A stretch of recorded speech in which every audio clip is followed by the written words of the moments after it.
नमस्ते, वेलकम। आप सभी लोगों का स्वागत है आपके प्यारे चैनल लक्ष्य विजय में। और मैं Rajesh sir history of the day के इस सीरीज़ को आगे बढ़ाते हुए आज हम लोग एक नए महीने में प्रवेश कर रहे हैं। गर्मी का महीना है, जून का पहला तारीख है और फिलहाल अल नीनो इफेक्ट भी है, जिसका प्रभाव तो आप देख ही रहे हैं। हीट वेव्स बड़े खतरनाक तरीके से चल रहा है। तो 1 जून के जो महत्वपूर्ण घटनाएं हैं उस पर हम लोग चर्चा करेंगे, उस पर हम लोग बात करेंगे। 1 जून 1842 की अगर बात करते हैं तो आज ही के दिन सत्येंद्रनाथ टैगोर जी का जन्म कलकत्ता में हुआ था। वे भारतीय सिविल सेवा में उत्तीर्ण होने वाले पहले भारतीय थे। और इस नाम को देखकर आप एक बात तो समझ गए होंगे कि इनका संबंध प्रसिद्ध टैगोर परिवार से है, जिसके प्रसिद्ध एक अन्य शख्सियत हैं जिन्हें हम लोग रविन्द्रनाथ टैगोर जी के नाम पर जानते हैं। फिलहाल सत्येंद्रनाथ टैगोर ने अपनी पढ़ाई लिखाई पूरी की। आईसीएस, जिसे उस ज़माने में आईसीएस कहा जाता था, जिसे आज के ज़माने में आईएएस कहा जाता है, तो इस परीक्षा को दिया, उसे पास क्या किया। ये टॉप रैंकर्स में से हुआ करते थे और अपने प्रोबेशनरी टर्म को, जिसमें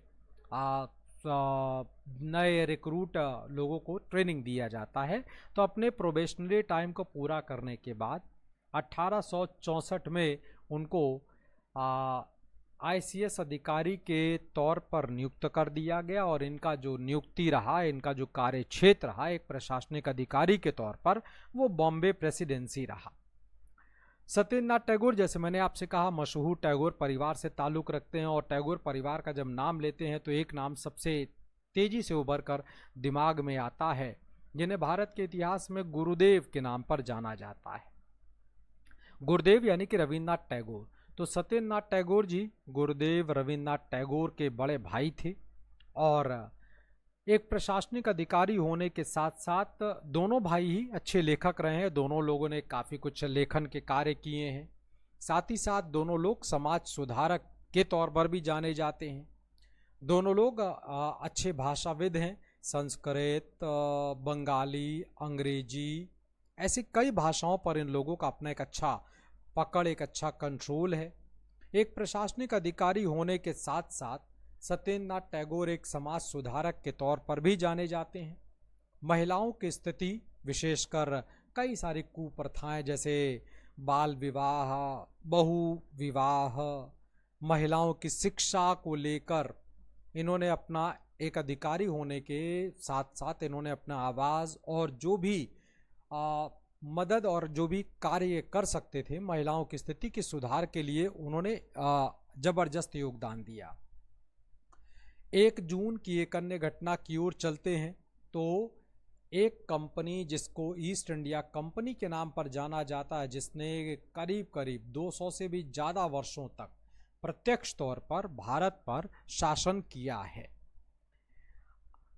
1874 का वो दिन था और 1 जून की तिथि थी जब इस ईस्ट इंडिया कंपनी, जिसने एक लंबे समय तक भारत पर रूल किया, इस कंपनी को भंग कर दिया गया था। 1874 का मतलब है कि 1857 की क्रांति के बाद की बात है ये। 31 दिसंबर 1600 ये वो तिथि थी जिस दिन इंग्लैंड की कई छोटी बड़ी कंपनियों ने, करीब 200 सवा 200 छोटी बड़ी कंपनियों ने मिलकर एक बड़ी कंपनी बनाया जिसका नाम रखा गया ईस्ट इंडिया कंपनी।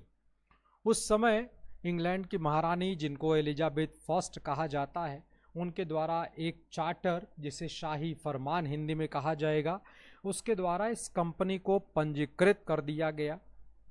इस कंपनी को बनाने का मुख्य उद्देश्य ये था कि भारत और दक्षिण पूर्वी एशियाई देशों के साथ व्यापार, विशेषकर मसाले के व्यापार की शुरुआत करना, क्योंकि प्रारंभ में इस कंपनी ने मसाले का व्यापार शुरू किया था।